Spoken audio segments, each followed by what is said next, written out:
Selamat pagi kepada semua pelajar. Hari ini kita akan belajar satu lagi bab baru, iaitu bab 5. Sepanjang cuti PKP ini kita sudah habiskan 2 chapter, 2 bab. Jadi hari ini kita masuk kepada chapter yang ketiga, iaitu chapter 5, iaitu Kesultanan Melayu Melaka.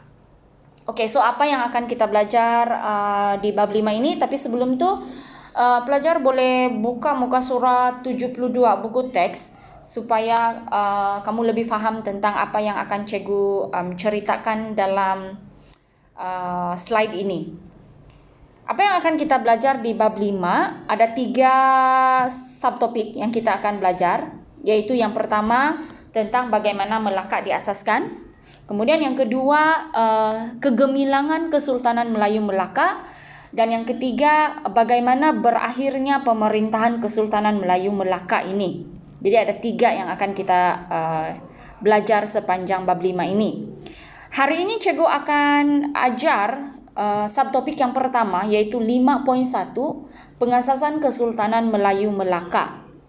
Okey, dari segi pengenalan, Melaka sebenarnya diasaskan oleh para meswara sekitar 1400 tahun dahulu.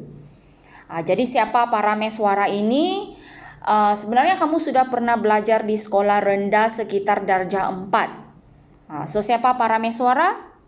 Tapi cikgu yakin, cikgu rasa mungkin ramai pelajar yang sudah tidak ingat cerita tentang siapa para meswara. So selepas slide ini cikgu akan tunjukkan satu video supaya kamu boleh recall semula apa yang kamu telah belajar di darjah 4 dahulu. Okey, Kesultanan Melayu Melaka ini sebenarnya adalah satu sambungan daripada kewujudan Kerajaan Alam Melayu. Sebelum ini ada Kerajaan Alam Melayu, kemudian selepas Kerajaan Alam Melayu tidak ada, muncul kerajaan-kerajaan baru, contohnya seperti Melaka. Okey, kita tengok video ini dulu supaya kamu lebih faham tentang bagaimana Melaka ini sebenarnya diasaskan.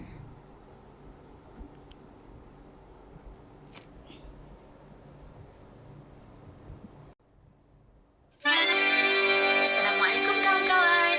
Apa khabar semua? Hari ini kita akan belajar bersama-sama mengenai kisah pengembaraan para miswara. Jadi, apa tunggu lagi? Pertama sekali, mari kita lihat peta perjalanan para miswara. Para miswara memulakan perjalanannya dari Palembang bergerak ke Temasek. Di Temasek, baginda telah meneruskan perjalanan hingga ke Muar dan akhir sekali baginda telah menamatkan perjalanannya di Melaka. Ayo kita lihat kisah pengembaraan para miswara yang bermula di Palembang. Di Palembang, para miswara merupakan seorang raja kerajaan Melayu. Kerajaan Palembang merupakan sebuah negeri naungan kerajaan Majapahit. Oleh itu, para miswara cuba melepaskan kerajaan Palembang dari penguasaan kerajaan Majapahit. Namun, usaha baginda tidak berjaya dan menyebabkan baginda dan para pengikut terpaksa melarikan diri ke Temasek untuk menyelamatkan diri.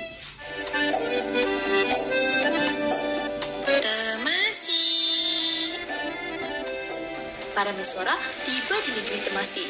Para miswara melihat Temasek sangat maju dan baginda berhasrat untuk menjadi pemerintah di Temasek. Lalu, para miswara telah berjumpa Temagi dan menyerang Temagi sehingga menyebabkan kematian Temagi dalam serangan itu. Akhirnya, para miswara berjaya menjadi pemerintah di situ. Walau bagaimanapun, oleh kerana Temasek adalah sebuah negeri di bawah naungan kerajaan Siam, peristiwa kematian Temagi telah membangkitkan kemarahan kerajaan Siam.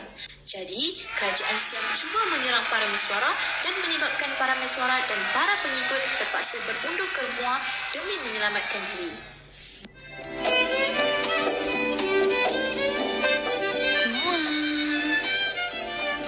Selepas berundur dari Temasek, para miswara telah tiba di Muar. Apabila tiba di Muar, baginda mendapati Muar tidak sesuai untuk dijadikan negeri. Seni ujung. Baginda telah meninggalkan seorang menterinya di situ untuk menjadi pemerintah. Para miswara dan para pengikutnya meneruskan perjalanan ke arah utara. Melaka. Parameswara telah tiba di Sungai Bertam. Baginda berehat di bawah sepohon pokok bersama-sama pengikutnya. Sedang baginda berehat, tiba-tiba seekor anjing buruan baginda telah ditendang oleh seekor pelanduk putih. Baginda berasa amat kagum dengan keberanian dan kekuatan pelanduk itu. Lalu, baginda membuat keputusan untuk membuka negeri di situ. Baginda menamakan negeri itu sebagai Melaka. Tamat.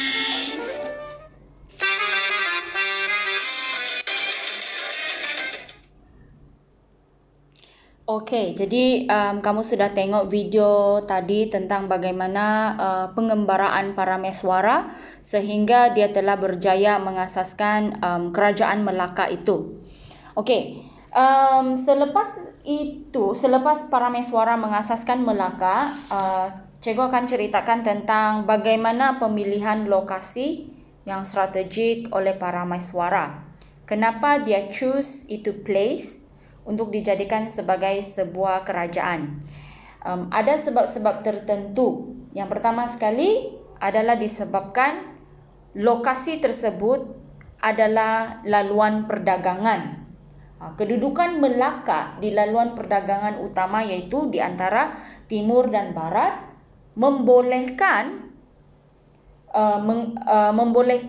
Parameswara mengawal laluan kapal dagang. Maksudnya kalau dia tubuhkan kerajaan di situ, kalau dia buat satu kerajaan baru di sana, salah satu advantage yang dia akan dapat ialah dia boleh control itu laluan perdagangan iaitu di Selat Melaka. Okey. Kemudian yang kedua iaitu dari segi bentuk muka bumi. Bentuk muka bumi maksudnya dari segi geografi. Dari segi geografi, Melaka mempunyai bentuk muka bumi yang berbukit bukau yang sesuai untuk dijadikan benteng pertahanan dan menjadi panduan kapal dagang. So apa logiknya? Kawasan yang berbukit bukau ini dia boleh jadi benteng pertahanan dan panduan kapal dagang. Okey, pelajar harus tahu kita bercakap tentang sejarah lampau. Jadi ketika ini belum ada satu teknologi yang canggih. Jadi kita tidak dapat detect bagaimana musuh kita datang. So kalau kawasan yang berbukit bukau maksudnya tanah kawasan yang tinggi. Kawasan yang tinggi membolehkan kita nampak musuh yang datang dari laut. Musuh yang datang dari jauh kita sudah boleh nampak sebab kita ada satu bukit yang kita boleh jadikan dia seperti tempat observation. Jadi kalau kita berdiri di tempat yang tinggi, dari jauh kita sudah boleh nampak sekiranya ada kapal musuh yang datang menyerang. Okey, jadi itu logik dia kenapa bentuk muka bumi berbukit bukau ini menjadi salah satu sebab kenapa lokasi itu telah dipilih sebagai satu kerajaan baru oleh Parameswara. Dan yang ketiga adalah dari segi benteng pertahanan. Pokok bakau dan api-api. Pokok bakau dan api-api ini mangrove. Pokok bakau dan api-api yang terdapat di sepanjang pesisiran pantai Melaka telah menjadikannya sebagai satu benteng pertahanan semula jadi yang sukar ditembusi oleh musuh. Okey, kalau tengok dalam gambar kita boleh tengok bagaimana mangrove ini dia punya root, dia punya akar sangat berselirat. Sangat susah untuk kita lalu itu tempat sebab dia punya akar itu sangat berserabut. Okey, dan yang terakhir sekali disebabkan oleh Melaka terlindung daripada angin monsun. Okey, muara sungai yang terletak di Selat Melaka terlindung tiupan angin monsun. Ini menyebabkan kapal-kapal yang datang, kapal-kapal dagang boleh berlabuh dengan selamat. Jadi kalau dalam slide yang cikgu tunjuk, kita boleh nampak bagaimana muara sungai itu dia ke dalam sikit. Jadi maksudnya ketika ribut ataupun angin kuat, angin taufan itu datang, iaitu angin monsun, kawasan itu dia tidak menjadi laluan angin. Jadi kapal-kapal yang singgah di kawasan itu terlindung daripada tiupan-tiupan angin monsun. So ini jelas membuktikan Parameswara adalah seorang pemimpin yang sangat bijak untuk menggunakan kawasan-kawasan ini ataupun menggunakan advantage daripada kawasan ini untuk dijadikan sebagai sebuah pelabuhan yang maju. Kebijaksanaan para mesuara memilih lokasi ini menyebabkan encourage Melaka muncul menjadi sebagai pusat perdagangan antarabangsa.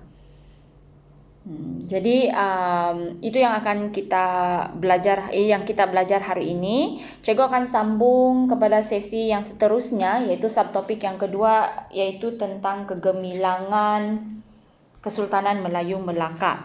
Okey, cikgu akan muat naik satu soalan latihan. Jadi cikgu harap semua pelajar boleh cuba jawab latihan tersebut. Dan pastikan kamu jangan menghantar lewat tugasan itu. Kerana kalau lewat akan ada efek dari segi pengiraan markah kamu. Okey, sekian, terima kasih.